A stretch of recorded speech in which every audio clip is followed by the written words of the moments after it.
തദ്ദേശ സ്വയംഭരണ സ്ഥാപനങ്ങളിലേക്കുള്ള തെരഞ്ഞെടുപ്പ് ഫലം വന്നതോടുകൂടി പലയിടത്തും രാഷ്ട്രീയ നേതാക്കൾക്കെതിരെ വിമർശനങ്ങളും ആരോപണങ്ങളും പ്രത്യാരോപണങ്ങളുമായി സ്വന്തം പാർട്ടിക്കാർ പലരും രംഗത്ത് വന്നു.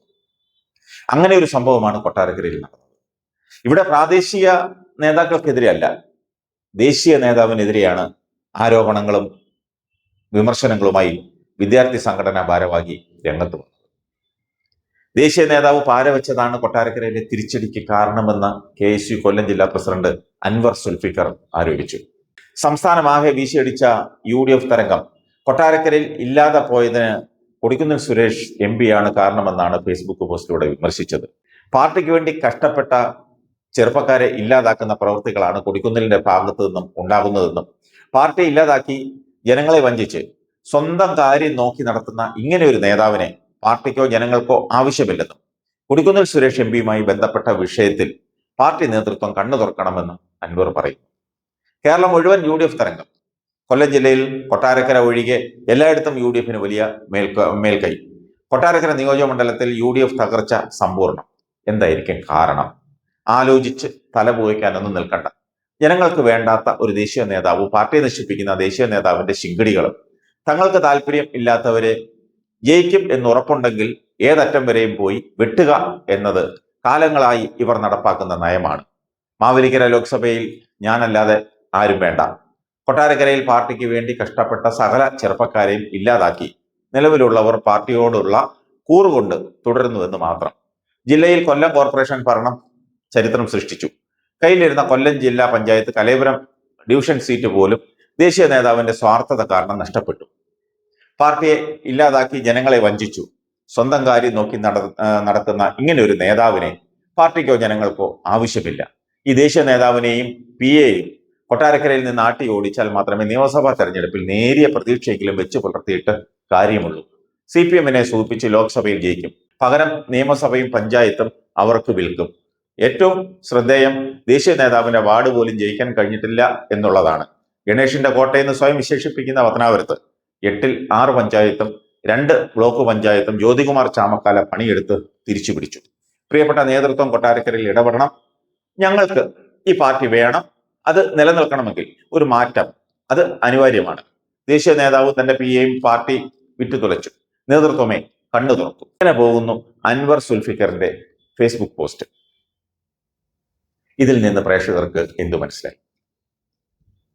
കൊടിക്കുന്നിൽ സുരേഷ് ആദ്യമായി ലോക്സഭയിലേക്ക് മത്സരിക്കാൻ കൊട്ടാരക്കര ബസ് സ്റ്റാൻഡിൽ ബസ്സിൽ വന്നിറങ്ങുമ്പോൾ അതിന് സാക്ഷ്യം വഹിച്ച ഒരു സംഘം മാധ്യമ പ്രവർത്തകരിൽ ഒരാളായിരുന്നു ഞാനും.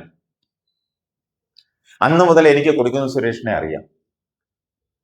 R ബാലകൃഷ്ണപിള്ളയുടെ പ്രതാപകാലത്ത് അദ്ദേഹത്തോട് പോരടിച്ച് പടപൊരുതി പാർട്ടിയെ വളർത്തിയ ഒരു നേതാവാണ് കൊടിക്കുന്നിൽ സുരേഷ്. ഒരു സംശയവും വേണ്ട. അൻവർ സുൽഫിക്കറിന് എത്ര നാളായിട്ട് കൊടിയെ അറിയാമെന്ന് എനിക്കറിയില്ല.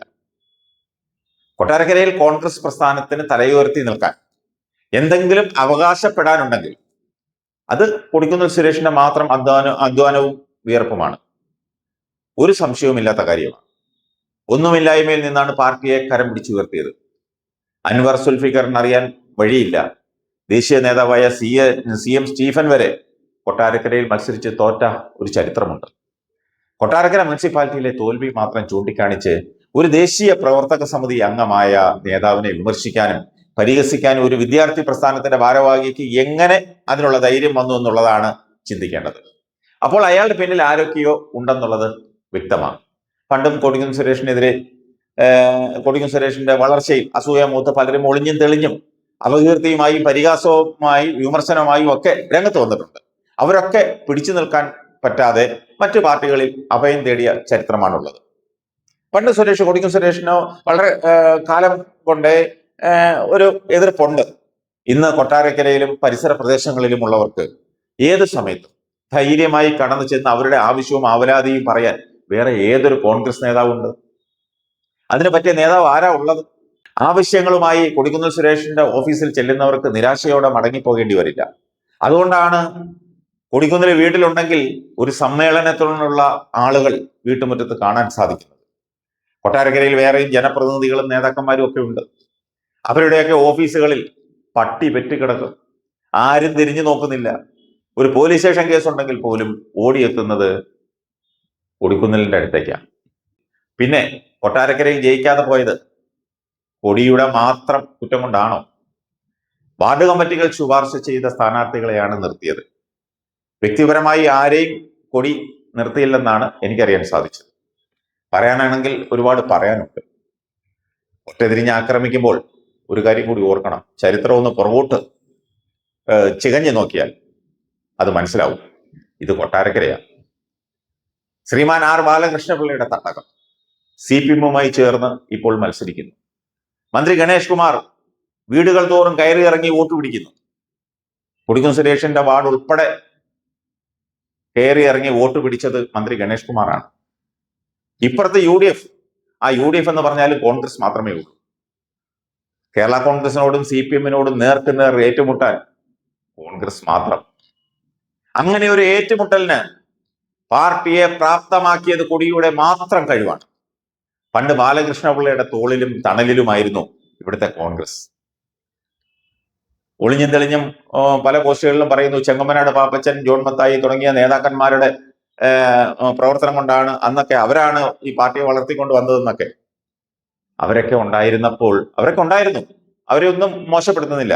അവരൊക്കെ പാർട്ടി ഫുൾ ടൈം പാർട്ടി പ്രവർത്തകരായിരുന്നു, ട്രേഡ് യൂണിയൻ നേതാക്കന്മാരായിരുന്നു. അവരൊക്കെ പാർട്ടി വളർത്താൻ മുൻപന്തിയിൽ നിന്നവരാണ്.